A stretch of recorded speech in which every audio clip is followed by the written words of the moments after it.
Okay, movie review time. Today's film is Get Out from 2017.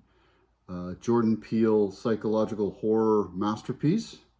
One of the best movies of 2017. Budget for this, Jordan actually wrote and directed this. It's his baby. Budget was $4.5 million. Box office was quite healthy, $255 million. I'm sure there were some people that went back and saw this a second time. Starring Daniel Kaluuya in the lead role with Allison Williams, Bradley Whitford, and Catherine Keener in supporting roles.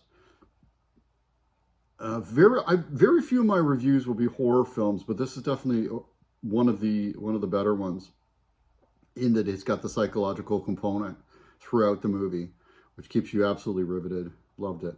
Chris Washington, the story goes, Chris Washington is a young black photographer who's preparing to visit his white girlfriend's family in upstate New York for the weekend.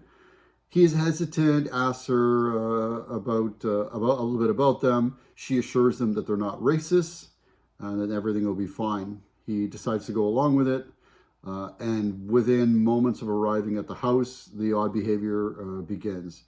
The black housekeeper and groundskeeper behave oddly. The girlfriend's mother convinces Chris on the first night to undergo hypnotic therapy for I believe it was smoking. We were trying to. He has some weird dreams. Wakes up the next day and then was told that it worked. Set some interesting things in motion.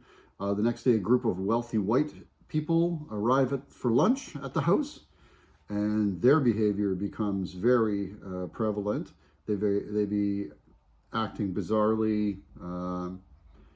Chris, as a photographer, grabs his camera and photographs one of the attendees of the party, who freaks out and tries to attack him.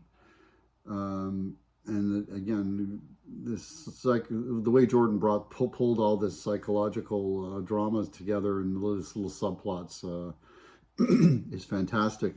After attacking him, the gentleman yells, "Get out!" Again, there's clues throughout this movie as to upcoming events. He tries to leave the house, the party, but he's trapped.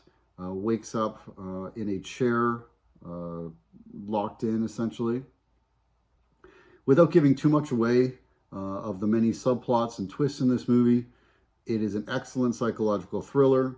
I would watch it during the day alongside one of the top psychological thrillers like Black Swan from 2010, Seven from 1995, that's a Brad Pitt.